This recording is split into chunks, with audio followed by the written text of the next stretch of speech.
రాళ్ళు ఉంటాయి, ముళ్ళు గుచ్చుకుంటున్నా, రాళ్ళు కొట్టుకుంటున్నా, బాట ఎదురు దిగులుగా ఉన్నా, పంకిలమై ఉన్నా, పొరతత్వపు అడ్డుగోడలనేవి ఎన్నో భయపెడుతున్నా, ఎన్నో ఆటంకాలనే అడ్డుగోడలు, రకరకాలైనటువంటి గిరులు, పర్వతాల లాంటి కుండ కోళ్ళు ఎందరో తటస్థపడుతూ అడ్డు పెడుతున్నా భయపడకుండా మనం మన గమ్యం చేరే వరకు ముందుకు సాగిపోదాం.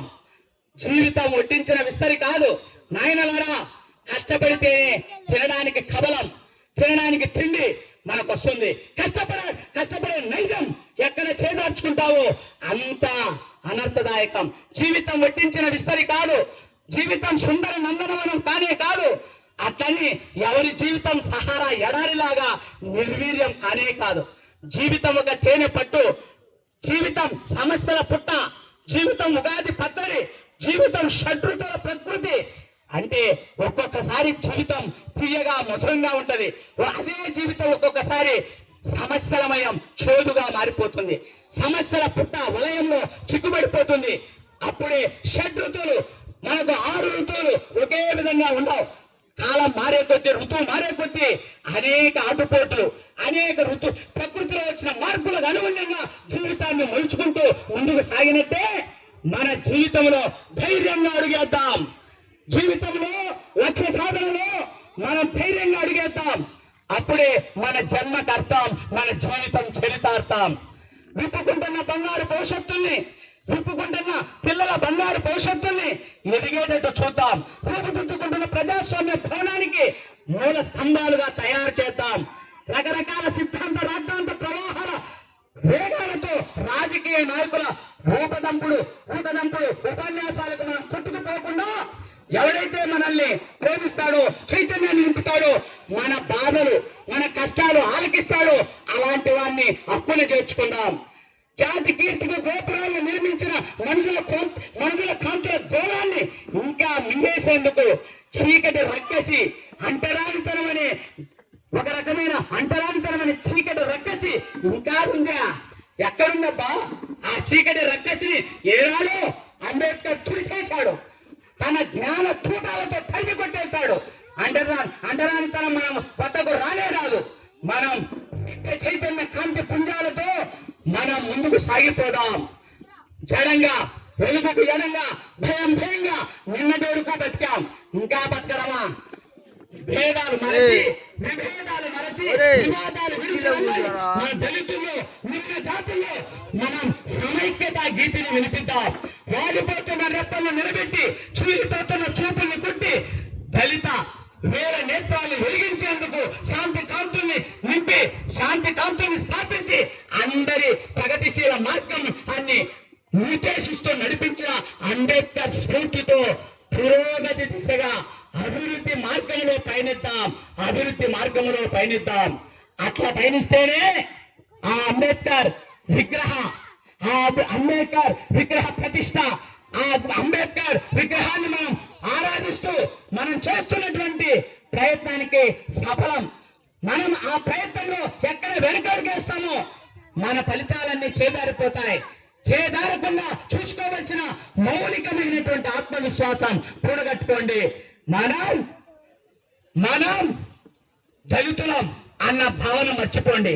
దళితులు అన్న మాట ఏమిటి? బలహీనత, సమాజం నుంచి వేరుపడిన, చీల్చబడిన, వేరు చేయబడిన ఎవడు వాడు, ఎవరు చీల్చే మగాడు అనేటువంటి ఆ గుండె ధైర్యాన్ని మెదడుల్లో, పిల్లల యొక్క మెదడుల్లో అంబేద్కర్ స్ఫూర్తిని రగిలిద్దాం. అంబేద్కర్ ప్రతి హృదయంలో ఉంటే, ప్రతి యువకుల మెదడులో అంబేద్కర్ భావాలు మెదిలితే మనం కూడా అన్ని వర్గాలతో, అన్ని వర్ణాలతో మనం పోటీ పడగలం. పోటీ తత్వాన్ని మనం పెంచుకుందాం. పోటీ తత్వంలో నిలబడదాం. పోటీ తత్వంలో ఎవరైనా అడ్డొస్తే బలంగా కలబడదాం. కలబడైనా సరే మన లక్ష్యాన్ని సాధిద్దాం. మన విజయాల కోసం కలబడడానికైనా సిద్ధం. ఆ ధైర్యం, ఆ ఆత్మవిశ్వాసం మన వర్గంలో ఉంది అని నిరూపించే మహాగణుడు యెహోషువ. యువ శక్తి ఇవాళ బలంగా ఉంది. ఈ బలమైన యువశక్తిని గ్రామం మాలపల్లి, వెల్లంపల్లి, బాగా ఉపయోగించుకోండి, వీళ్ళను స్ఫూర్తిగా ఆదర్శంగా తీసుకోండి. జై హో అంబేద్కర్ యువ సైనిక యోధులారా అని చెప్పి మీరంతా కూడా తెలుసుకోండి, నడుచుకోండి. అద్భుతమైన ఫలితాలతో మనం మాల పల్లెకి, వెల్లం పల్లెకి గొప్ప పేరు, కీర్తి ప్రతిష్టలు యువతి యువకులు తీసుకురావాలని, ఇదే వేడుకలు మళ్ళీ మళ్ళీ ఘనంగా జరుపుకోవాలని ప్రతి సంవత్సరం పట్టు సడలకుండా ఈ అంబేద్కర్ జయంతి ఉత్సవాలు జరుపుకుంటూ ఉంటేనే అందరిలో చైతన్యం వస్తుంది. చైతన్యం ఎక్కడ కూడా మరుగుపడకుండా చూసుకోండి. చేతనావస్థలో ఎప్పుడు నిద్రపోకండి, మేలుకోండి, కాలాన్ని నిద్రపోనీయకండి. కాలాన్ని సద్వినియోగం చేసుకుని యువకుల్ని భుజం తట్టి ప్రోత్సహించండి. అప్పుడే మీరు గొప్ప గొప్ప మహానుభావులు అవుతారు, ఎత్తులవుతారు. అంబేద్కర్ స్ఫూర్తి ప్రదాతకి నివాళులు అర్పించిన వాళ్ళు అవుతారని తెలియజేస్తూ ఈ అవకాశం ఇచ్చిన మాలపల్లి, వెల్లంపల్లి అంబేద్కర్ జయంతి ఉత్సవ కమిటీ నిర్వాహకులకి, ముఖ్యంగా మా శిష్యుడు శ్రీ యెహోషువ పట్టుదలకి, ఆత్మవిశ్వాసానికి ఆయనకు అభినందనలు, ధన్యవాదాలు. వేదిక మీద ఇద్దరు యువకులు బాగా చదువుకొని ఉద్యోగాలు చేస్తూ ఇలా మీరు కూడా ఉద్యోగాలు చేయాలి, మీరు కూడా మాలాగా ఎదగాలి అని మంచి సందేశాలు ఇచ్చిన ఇప్పుడు కార్తీక్ యువకులకి అభినందన తెలియజేస్తూ, కమిడి పశుపతి కార్తీక్ వీళ్ళిద్దరికి కూడా ధన్యవాదాలు. వీళ్ళను బాగా స్ఫూర్తిగా తీసుకోండి. ఇలాంటి ఉద్యోగస్తులు ఇంకా రావాలి. ఇలాంటి కార్యక్రమాలు మళ్ళీ మళ్ళీ చేయాలి. అప్పుడే మనం అంబేద్కర్ జయంత్యుత్సవాలకి అర్థం, పరమార్థాన్ని మనం సాధించిన వాళ్ళు అవుతాం. ఎక్కడో ఒక ర్యాంకు సాధించి సెలవు కాలేజీలో చదువుతూ విద్యార్థి నాయకుడిగా మనుగడ సాగించి యెహోషువ మళ్ళీ ఇక్కడ దేశ విదేశాల్లో ఉద్యోగరీత్యా ఉంటూ కూడా వచ్చి తన పల్లెను, ఉన్న ఊరు కన్న తల్లి ఒకటి, దారి తప్పిన తెలివి ఎడారియగును, ఊరికి ఉపకరించని మేధ నేరమగును, కోరికలను జ్ఞానము భారమగు తెలివి ఇంటికి దూరమగును. ఏమిటి తెలివి? ప్రతిభ, పాఠవాలు దారి తప్పకూడదు. తెలివి దారి తప్పితే ఆ జీవితం ఎడారిమయమవుతుంది. మేధస్సు ఉంది, జ్ఞానం ఉంది. ఆ జ్ఞానం తన కోసం కాకుండా తన ఊరికి, తన గ్రామానికి ఉపయోగపడకపోతే అది నేరం అవుతుంది, తప్పవుతుంది. కాబట్టి యెహోషువ తన మేధస్సు తనకు, తన ఊరికి ఉపయోగపడే విధంగా అందరిలో చైతన్యాన్ని నింపే ఒక మేధస్సుని ఇవాళ మీ ముందు ప్రదర్శించాడు. ఎంత చక్కగా మాట్లాడాడు. తొలి పలుకులు, అధ్యక్ష పలుకులు నా గురించి ఎంత చక్కగా చెప్పాడు. ఈ కెనరా బ్యాంకులో పనిచేస్తున్న, కర్ణాటకలో పనిచేస్తున్న కార్తీక్ గురించి చక్కగా చెప్పాడు. ఈ కార్తీక్ గురించి చక్కగా చెప్పాడు. ఆ చెప్పే విధానం ఎంత సంస్కారవంతంగా జాలువారింది ఆయన మాటలు.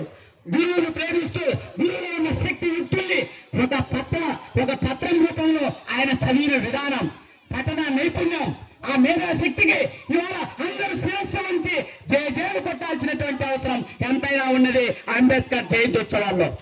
అది మేధావంటే తడబడకుండా, మాటలో పొంగిపోకుండా, స్పష్టమైన ఆయన ధారాళమైన కలముతో, పఠన నైపుణ్యంతో అందరినీ మెప్పిస్తూ ఈ యొక్క కార్యక్రమానికి ప్రోత్సాహాలు అందించిన మేధావుల్ని, పెద్దల్ని, తల్లిదండ్రుల్ని, మేధావర్గాన్ని అందరినీ కూడా ఆకట్టుకుంటూ, పెద్దలారా ఇంకా మీ ప్రోత్సాహం కావాలి అని చెప్పి ఆయన ఆకాంక్షిస్తూ మేధావులందరినీ కలుపుకుపోయిపోతూ ఈ యువ గళం చాలా చక్కగా వినిపించాడు. యెహోషువ నాయకత్వం, జై హో యెహోషువ నాయకత్వం. మీ అందరూ కూడా అద్భుతమైనటువంటి ఫలితాలు, ఈ గ్రామం 3 పూల 6 కాలుగా అభివృద్ధి చెందాలని చెప్పి నేను ఆకాంక్షిస్తూ డాక్టర్ చిన్నాల వెంకటరాజారెడ్డి అనబడే నేను మరి తెలుగు మాస్టర్ గా పనిచేస్తూ విద్యార్థులకు తెలుగు భాష రావాలి. కలకండ కన్నా, పనస తొనల కన్నా, అమృతము కన్నా, అమ్మ పాల కన్నా, మాతృభాష ఎంతో తీపి, మాతృభాష ఎంతో తీపి, విశ్వభాషలందు వెలుగు తెలుగు. కలకండ, పనస కొనలు, అమృతం, అమ్మ పాలు ఇవన్నీ మధురమే. వీటన్నిటికంటే మాతృభాష ఎంతో కమ్మనైనది, తీయనైనది. విశ్వభాషల సరసన, ప్రపంచ భాషల సరసన వెలుగుతూ ఉన్న మన తెలుగు భాష ఎంతో తీయనైనది. తెలుగు నెరవండి. మాతృభాష విద్యా బోధన చేస్తూనే ఆంగ్ల భాష శాస్త్రీయంగా, సాంకేతికంగా, కంప్యూటర్ యుగంలో ప్రతి రంగాన్ని కంప్యూటర్ విద్యను బాగా నేర్చుకోండి. మాతృభాష కళ్ళు లాంటిది, ఆ కళ్ళకు పెట్టిన కళ్ళ జోడు లాంటిది ఆంగ్ల భాష. రెండూ అవసరమే. స్థానిక జ్ఞానం, మన తెలుగు భాషలో మనకు కావాల్సిన జ్ఞానం, ఆంగ్ల భాష ద్వారా ప్రపంచ జ్ఞానం పరిపూర్ణంగా మనం సాధించినప్పుడే మనం పరిపూర్ణ జ్ఞానులం అవుతాం. మన జ్ఞానం కోసం మన పిల్లల్ని మేధావులు తయారు చేయాలి, మేధావులుగా తయారు చేయాలి. రాజకీయాల్లో, చట్టసభల్లో మన పిల్లలు కూడా ఎదగాలి. ఎంతసేపునా అగ్రవర్గాల రాజకీయ పక్షాల సంఘ బిడ్డలుగా మనమే బతకాలనా? మీకు ఓటేస్తూ మీ సంఘ బిడ్డలుగా ఉంటూ ఏంటి మేము ఉండేది? మేము కూడా నాయకత్వం వహిస్తాం. మేము కూడా రాజకీయాల్లో పోటీ